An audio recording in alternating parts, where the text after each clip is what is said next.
So hello students, welcome back. So that's again a question on AoD. Okay, and then again see how and what we can use it. So we have to find the least positive integral value of p such that this equation has three distinct solutions. We are given that the equation has three distinct solutions. We have to find the least natural number value for p for which this may happen. So first let us try to understand with the help of curve here. See, curve plays very important role in calculus, isn't that? You all will agree with me in that case. Okay, so curve of e raised power x, so it's an exponential curve. So that's the curve of e raised power x. Now the curve for maybe I draw it with which color? Maybe green. Okay, the curve for px square. Since we need p to be positive, a positive least positive value, integral value. So I am assuming p to be positive here. So it's an open upward quadratic and something like this. Okay.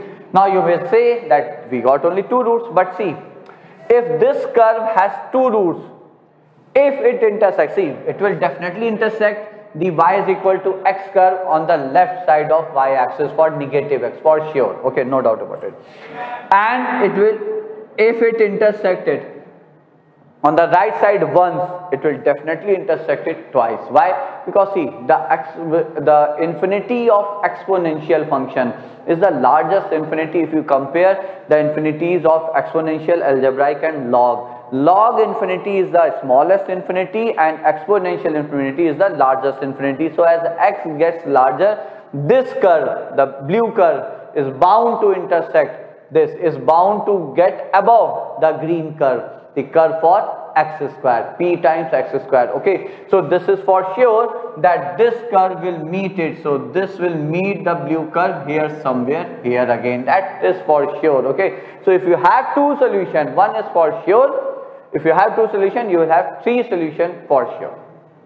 Okay, now that's the case. So three solutions. Now see, how do we use it? So I will say, okay, let's say these are two roots, x1 and x2. See, these roots are important. Why I didn't consider this root? Why? Because this is always there. This has to be there. For any positive p, this root will always be there. Okay, so again, I will say let x1, so just a minute,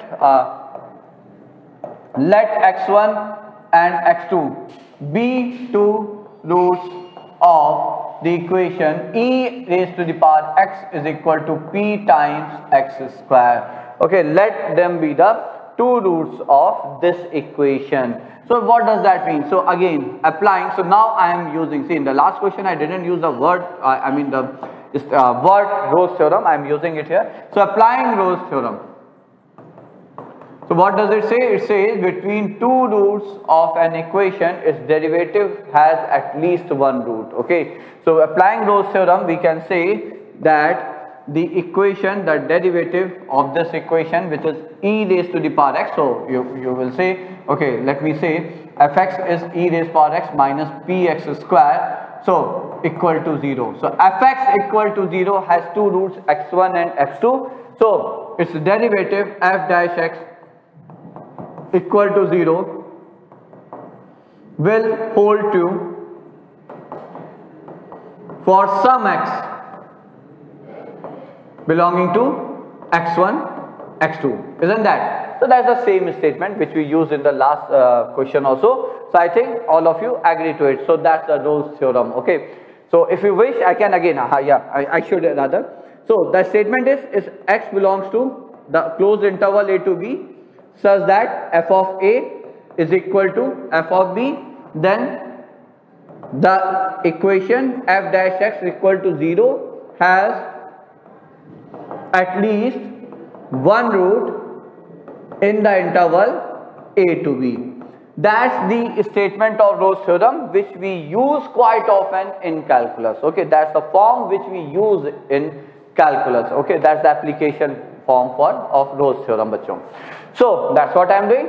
So f of x1 is 0, it's a root. F of x2 is 0, so f of x1 is equal to x2. Hence f dash x equal to 0 will have at least one root. Now what is f dash x? So this implies f dash x is e raised power x minus 2px equal to 0 holds I mean that's true, it has a solution for some x, at least one x in some interval x1, x2. Clear, I think? Now see, here we get that 2p is e raised power x by x. Okay, now we have to find the minimum possible value for p, the positive value. So doesn't that mean if we find its minimum value, minimum value. Now how do we find minimum value of a function? Now here again comes the next part of application of derivative, and that is maximum minima. So I will say let this function be g of x, which is e raised power x by x bachcho. Okay, now we have to find its maximum or minimum value, whatever we get here. Maximum is going to be infinity, because as x goes to infinity, I told you all in the previous one, you should always remember it, exponential infinity is always far larger than any other infinity if I compare it with algebraic and log infinity. Okay, any other means algebraic and log infinity.